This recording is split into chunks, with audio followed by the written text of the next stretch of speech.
Hello everyone, welcome back. നമ്മളെല്ലാവരും makeup ഇഷ്ടപ്പെടുന്നവരാണല്ലേ. അതേപോലെ നമ്മൾ ഇഷ്ടപ്പെടുന്ന ഒരു കാര്യമാണ് സ്കിൻ കെയർ എന്ന് പറയുന്നത്. വെറുതെ മേക്കപ്പ് ചെയ്തുകൊണ്ട് മാത്രം കാര്യമില്ല, ആ സ്കിന്നിനെ നമ്മൾ കെയർ ചെയ്തേ പറ്റുള്ളൂ. അപ്പോൾ ഒരു നൈറ്റ് സ്കിൻ കെയർ റൂട്ടീനാണ് ഇന്ന് പറയുന്നത്. ആദ്യം തന്നെ അപ്ലൈ ചെയ്തൊരു ടോണറാണ്. ടോണർ വന്നിട്ട് നമ്മുടെ സ്കിന്ന് ഹൈഡ്രേറ്റ് ചെയ്ത് വെക്കാൻ വേണ്ടിയിട്ടും നമ്മുടെ പോഴ്സൊക്കെ ഒന്ന് ടൈറ്റൻ ചെയ്യാൻ വേണ്ടിയിട്ടൊക്കെ അത്യാവശ്യം നന്നായിട്ട് ഹെൽപ്പാക്കുന്ന സാധനമാണ് ടോണർ. നെക്സ്റ്റ് സ്റ്റെപ്പ് വന്നിട്ട് ലിപ് ബാമാണ്. നമ്മൾ ഡെയിലി ലൈഫിൽ നമ്മൾ സ്കിപ്പ് ചെയ്യാണ്ട് യൂസ് ആക്കുന്ന ഒരു സാധനം ചിലപ്പോൾ ലിപ്സ്റ്റിക് ആയിരിക്കും. അപ്പോൾ ഡെയിലി ഈ ലിപ്സ്റ്റിക് യൂസ് ചെയ്യുന്നതുകൊണ്ട് തന്നെ ലിപ്പ് അത്യാവശ്യം നന്നായിട്ട് ഡ്രൈ ആവാൻ ചാൻസ് ഉണ്ട്.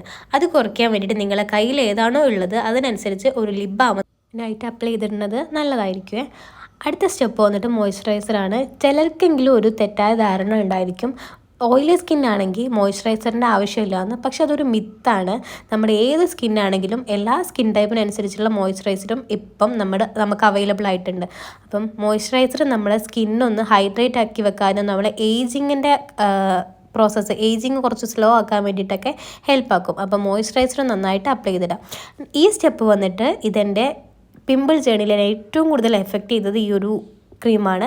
ഇതിൻ്റെ ഡീറ്റെയിൽഡ് ആയിട്ടുള്ള വീഡിയോയും ഇതെങ്ങനെ യൂസ് ആക്കണമെന്നും എല്ലാം ഞാൻ അടുത്തൊരു വീഡിയോ ആയിട്ട് പറയാം. ഞാൻ യൂസ് ചെയ്യുന്നത് ട്രെറ്റിനോയിനാണ് ഇവിടെ. ഇത് യൂസ് ചെയ്യുമ്പം നമ്മൾ കുറേ കാര്യങ്ങൾ ശ്രദ്ധിക്കാനുണ്ട്. പാച്ച് ടെസ്റ്റ് ഒക്കെ ചെയ്തതിന് ശേഷം യൂസ് ചെയ്യണം. അപ്പോൾ ഒരു കംപ്ലീറ്റ് വീഡിയോ ഞാൻ പിന്നെ ഇടാം കേട്ടോ. ഈ ഒരു സ്റ്റെപ്പ് കഴിഞ്ഞതിന് ശേഷം ഞാൻ എഗെയിൻ ഒരു മോയ്സ്ചറൈസർ അപ്ലൈ ചെയ്യുന്നുണ്ട്. ഒരു സാൻഡ്വിച്ച് മെത്തേഡ് പോലെയാണ് ഇത് അപ്ലൈ ചെയ്യുന്നത്. അതുകൂടെ കഴിഞ്ഞാൽ എൻ്റെ സ്റ്റെപ്പ് കംപ്ലീറ്റ് ആയി. ഇത്രയും ചെയ്താൽ തന്നെ ഒരു 30 ഡേയ്സിൻ്റെ ഉള്ളിൽ പിമ്പിളുള്ളവർക്ക് പിമ്പിൾ മാറുകയും ചെയ്യും. ആൻഡ് നമ്മുടെ സ്കിൻ അത്യാവശ്യം നല്ല കണ്ടീഷനിൽ നിൽക്കുകയും ചെയ്യും. അപ്പം അത്രയേ ഉള്ളൂ. Okay, by.